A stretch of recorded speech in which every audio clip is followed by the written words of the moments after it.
I think a lot of entrepreneurs are excited about the next thing, and they like looking at new things and moving on, but they struggle with that quick, like saying goodbye to what they've just been doing and letting go of it and moving on. So how have you, how has that come to you where you can just say, hey, like you're training my clients, guys, I'm not working next week. I'm sorry, I'm moving on. I know, it's what happened. It's what I had to do, and you understand. See, it's fun talking to people who are in the business because you understand what happens. People get attached to you. Sure. And they get attached to you until they don't get attached to you anymore, and they have a real simple time of saying, you know what, I'm going to take some time off. You know, and it happened only a very few times during my 8 years of training people, but it kind of hurts, man. When someone, you put a lot of effort into somebody. I'm at someone's house on time, right? And God forbid I had to go away for 2 days. Oh, the world was going to end. The world's over. What am I going to do? I'm going to miss the workout. But when they decide that I'm taking some time off, what do you say, Chief? What about the paycheck, doctor? You know? Yeah. But I just decided, you got to think of yourself too. And that's not being, anything but looking out for you.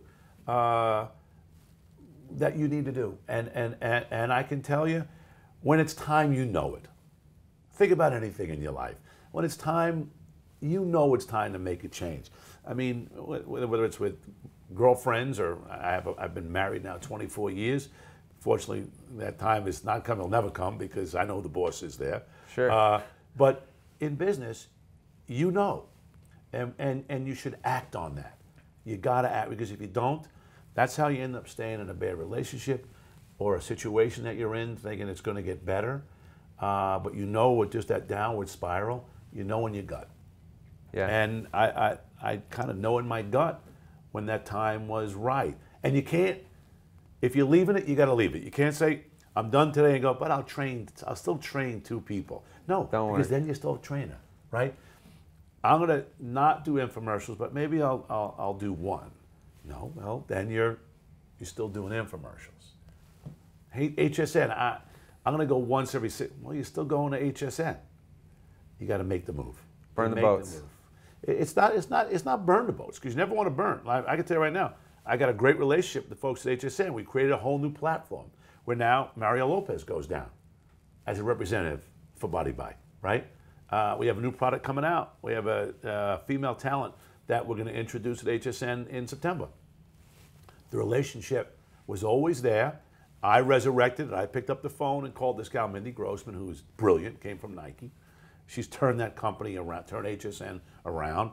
I actually went back down there, took a visit, and she said, we got to get you back on the air. I go, no, let's figure out a way that we can work with the brand and HSN to come up with fitness products together, right? She loved the idea, and we're working towards that. So you never want to burn a bridge. You never want to burn a boat, But I mean, the decision, once you've made a decision, this thing's got to evolve. You're not going to let yourself go backwards. No. You got to move. You got to move, or else you're looking like this. When you're running, you never want to look like this. You slow down, right? You want to look. There are people who are constantly looking in that rearview mirror, and I call it. There's a thing I like to talk about was flexing your imagination. And if you're going to dream, you got to dream looking forward. You can't dream looking backwards. If you dream looking backwards, everything that's happened to you in the past and happened to you now is muddling you. You got to stop it and look this way. And that's how you create success for yourself. Like you call it head trash. Get rid of the head trash, right? We're saying the same thing, just different lingo. Yeah. And looking forward.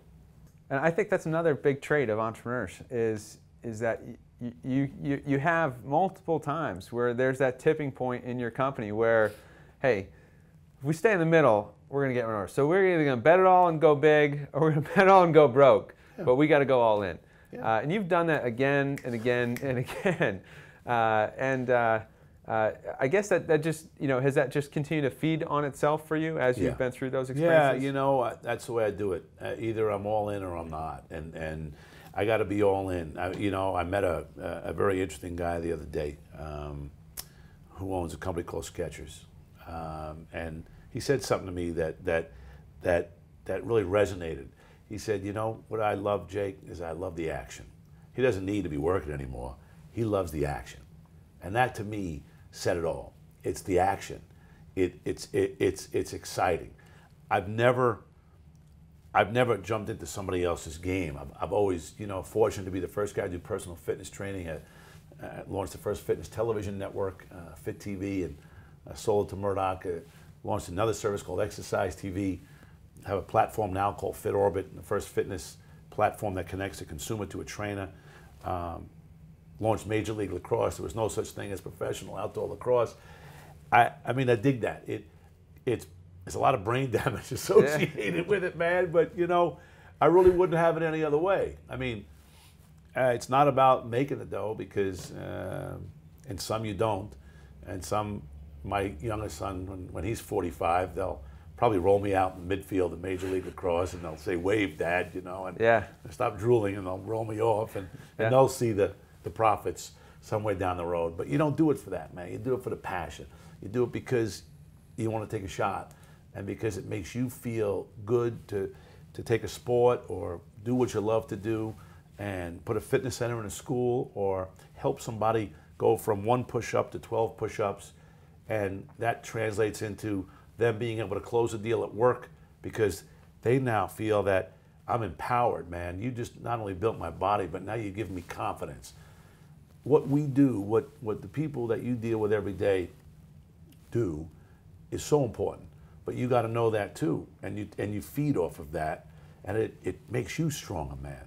You have the power to help people be better. And when you look in that mirror, man, you say, hey, I can do good things too. It's just up to me to do them. And I'm going to stop me, right? Or I'm not going to stop me. Yeah. Oh, it's great.